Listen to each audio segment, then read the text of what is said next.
My husband, who's always been all about work and neglecting the family? That day, he was supposedly out on a company trip. At the request of my lonely daughter, I found myself at an amusement park. There, I witnessed a shocking scene at the very same amusement park. Why is my husband here? My husband, who was supposed to be on a company trip, was at the amusement park. Beside him was a young woman and a boy around 3 years old, all of them holding hands. They unmistakably looked like a happy family. At that moment, I felt something snap inside me. So, that's what was going on.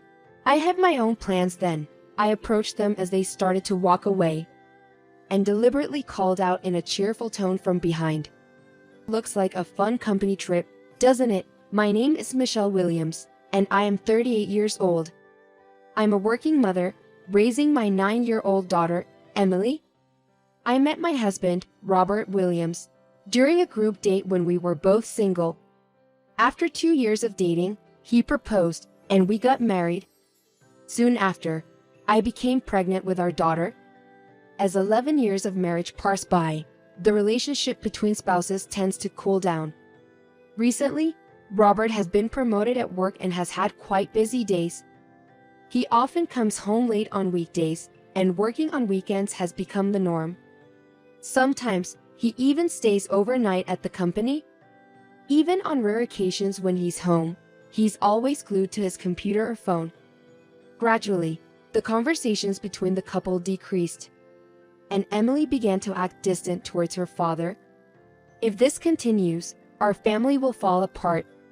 Feeling this impending crisis, I addressed Robert when he came home late one night. Hey, can't you spend more time at home? I wish you'd make more time for Emily. Then, Robert looked at me with an annoyed expression. Why are you nagging? Haven't I told you I'm busy with work? But Emily must be feeling lonely too. Aren't you her father? You can take care of Emily, can't you? Don't bother me with this anymore. Without engaging further with me, Robert headed to the bedroom. Left alone, I was distraught, wondering what to do next. Around that time, Emily brought home a drawing from school titled Family Picture. In the center, Emily and I were holding hands, and off to the side, there was a small figure, presumably representing Robert. Emily, why did you draw Daddy so small? Because Daddy is hardly ever home.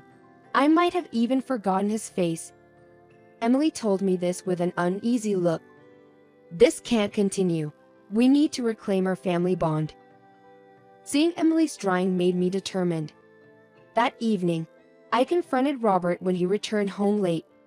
Hey Robert, do you remember what's happening 2 Saturdays from now? 2 weeks from now. Is there something going on? Is there something? It's Emily's 9th birthday. Oh, right. Of course I remember. Why? Robert said with an awkward expression. He likely had forgotten. It's a weekend, so let's go on a trip to celebrate Emily's birthday. What? A trip? Yes. Let's take Emily to the aquarium she's been wanting to visit. It's her special birthday, after all. Robert pondered for a moment, eventually letting out a resigned sigh. Fine. I got it. We'll go on the trip that day. Really? Promise? Make sure you don't schedule anything else. Robert nodded in response to my insistence. I hope this trip can help restore our family bond. That's what I was thinking. The next day, when I told Emily about the trip, her face lit up with joy. A trip. And Daddy's coming too. Yes, Daddy's coming along. Are you happy? Yes, I'm so excited. I can hold hands with both Mommy and Daddy at the aquarium. Despite everything, Emily must have felt lonely. Knowing her father would be there made her genuinely happy. I smiled warmly as I watched her beam with delight. Then, on the day of the trip, in the morning, when Robert looked at his phone, he had a panicked expression. He abruptly spoke to us, who were excitedly getting ready. I can't go today because of work. You two go on the trip without me. What? What are you talking about? I looked at Emily in desperation. She seemed on the verge of tears. Think about Emily. Didn't I ask you not to schedule anything today? I can't cancel work. It can't be helped. I'm leaving." After changing, Robert left the house swiftly, ignoring Emily as she tried to speak. In the end, only Emily and I went on the trip. Emily was quiet the whole time, and she said she didn't want to visit the aquarium she had been looking forward to. I could see that Emily was disappointed in her father. Instead of mending our family bond on this trip, it feels like the gap has only deepened. I let out a sigh to myself. When we returned from the trip, I confronted Robert after making sure Emily was asleep. However, he merely offered excuses like it couldn't be helped. "And I'm doing this to provide for you both," and eventually lashed out at me. The days of Robert being absent from home continued. I cherished the time spent with Emily, but she acted as if her father was no longer part of her life. I really need to do something about this. Hoping the upcoming 3-day weekend could be spent together as a family, I thought even just staying home or going shopping would help to better our situation. So, when Robert came home late at night, I appealed to him with a serious expression. "Robert, we need to make up for what happened last time. If we don't, you might truly lose Emily's trust. And of course, mine too." "What's with the exaggeration? You know there's a 3-day holiday coming up, right? Spend one of those days with us. If you can't, I think it might be the end for our family." "Huh? Oh, I can't. I have a company trip during that time." "What? A company trip? You've never gone on one before. They started it this year. Anyway, the weekend after that is also impossible for me. So that's that."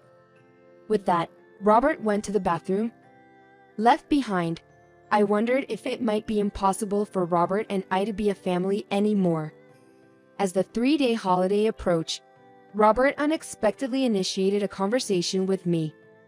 "Hey, what are you and Emma doing for the 3-day holiday?" "Well, I'm not sure. Maybe I'll take Emily and go back to my parents' house." "All right, take care." Robert seemed pleased. Michelle, I was curious, but sarcastically said, "Have fun on your company trip." And so, the first day of the 3-day holiday began. "I'm thinking of going to Grandpa and Grandma's house. What do you think?" When I asked Emily, she responded, "Yes, I'd love that, but I have one request." "What is it?" "I want to go to the amusement park with you soon. My friends went there and said it was fun." Emily, fidgeting as she said this, was so endearing that I hugged her. "Of course. Why don't we go during this holiday?" "Really? Can we? We can visit Grandpa and Grandma's house anytime. Let's enjoy the amusement park together." So, Emily and I decided to go to the amusement park the following Sunday. On the day of the outing, we headed to a slightly distant amusement park. Emily was excited throughout, enjoying each ride one after the other. I joined in at times, and at others, I watched her from afar. We had a great time. Soon, Emily wanted to ride the roller coaster. I'm not fond of them, so I decided to wait nearby. As I looked around, I witnessed an unbelievable scene. "What, Robert? Why is he here?" Next to my husband stood a young woman and a boy around 3 years old, all holding hands. This clearly wasn't a company trip setting. It looked unmistakably like a happy family. In that moment, I realized everything. Robert had cheated on me. He even had a child I wasn't aware of. Something inside me snapped. So, that's how it is. I have my own thoughts on this. I approached them as they tried to walk away and deliberately called out, with a cheerful voice from behind, "Seems like a fun company trip." Robert, turning around and recognizing my voice, his face turned pale. Michelle, why are you here?" I kept staring at Robert silently when a woman and a boy approached. "Robert, who is this? What company trip? Daddy, who are they? Your friends?" Robert seemed to be at a loss for words. From his reaction, it seemed he hadn't told her about his family. Understanding that I couldn't make a scene in front of the little boy, I handed my contact information to the woman and whispered in her ear, "I'm his wife. I will leave for now, but you need to contact me. The woman, with eyes wide open, seemed to compare me and Robert but eventually nodded in agreement, her face pale. Afterwards, I went home early with Emily and awaited Robert's return. Eventually, late into the night, Robert came home quietly. I questioned him with a stern voice. So, shall we discuss today's events in detail? Robert, seeming resigned, began to speak hesitantly. He explained how, about 4 years ago, he lied about being single on a dating app and met Samantha Taylor.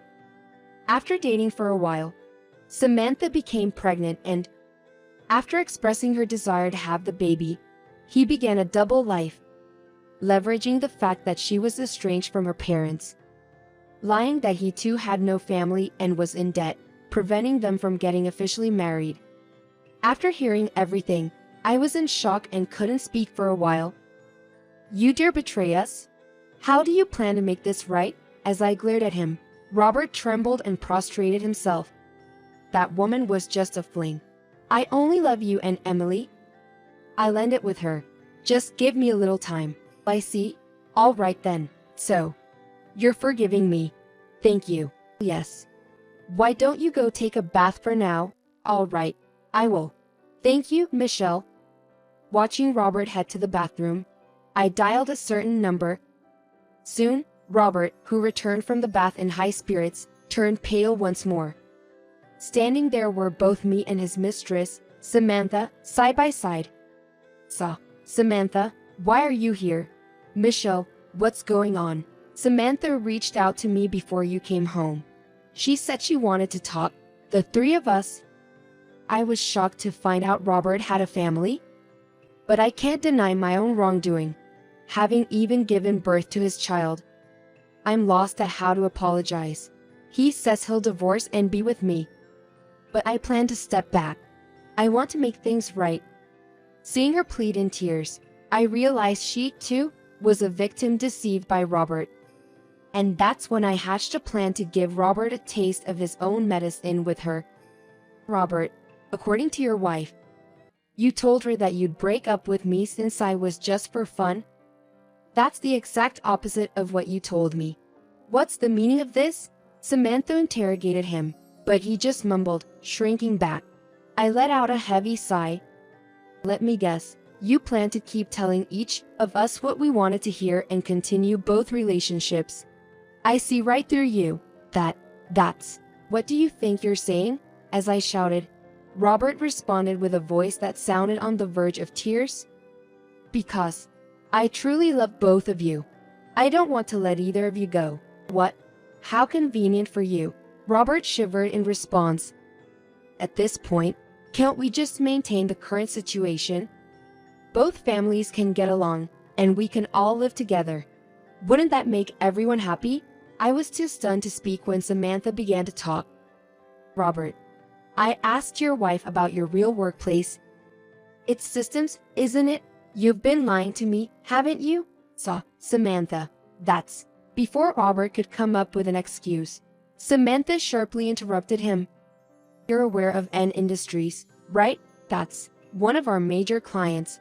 But what does it have to do with anything now? With a puzzled look on Robert's face, Samantha continued calmly. I thought so. I've heard the name S Systems from my father. Your father? Yes. Though I once said I had cut ties with my parents, in truth, I had run away from home because my overly protective father, who loves me too much, suffocated me. My father is the CEO of N Industries. I had run away from home because my overly protective father, who loves me too much, suffocated me. My father is the CEO of N Industries. What? CEO? I contacted him for the first time in years earlier. I told him that Robert from S Systems, a married man, deceived me and now I'm expecting his child. He was furious. What? Robert grew paler by the second, looking increasingly panicked. But Samantha continued without emotion. My father is planning to inform N Industries about the situation and cut off their dealings with S Systems. By the beginning of next week, your company will be in chaos. Hey, If that happens, I'll be fired. That's not my problem. We're breaking up. But I expect you to pay child support in full. Be ready for that, Samantha yelled at Robert, leaving him in shock. What? Samantha, are you saying you're leaving me? Why are you surprised now? After deceiving and making me the other woman. Did you really think we'd continue this relationship? Don't take me for a fool. Having been rejected by Samantha, Robert turned to me with a shocked expression. Michelle, I've settled things with Samantha. Let's go back to our happy home with Emily, just the three of us. Isn't that okay? Robert slowly approached. I pushed him away with all my might. Don't mess with me, Michelle. I'm divorcing a man like you two. I'll have custody, and I'll also demand compensation and child support. Make sure to pay it properly. Wait, are you saying you're leaving me too? Although Robert had wide eyes in shock, I stared him down and yelled, You kept betraying me and Emily and even used Samantha? I never want to see the face of such trash ever again. Pay what you owe and get lost. Samantha and I, arms crossed, looking down on Robert. I threw him out of the house. After that, my divorce from Robert was finalized. He cried to me saying he couldn't pay the compensation, but when I threatened to sue him, he immediately transferred the money. He's to pay child support monthly from now on. As for Samantha, her father provided her with a lawyer, so Robert had to pay her compensation and child support for their child. Due to the influence of Samantha's father, he was easily dismissed from his job. Robert, who went into debt due to payments to me and Samantha, is now living in a shabby apartment, working day and night. He begged both of us to reduce the child support, but neither Samantha nor I have any intention of compromising. I hope he spends his life reflecting on his actions. Afterwards, Emily and I moved and are living peacefully. Emily seems fine without her father and says, I prefer just the two of us, with Mom. As for Samantha, she went back to her parents' house and seems to be raising her child. We don't meet, but we occasionally email each other. From now on, I want to prioritize my daughter's happiness and lead a positive life.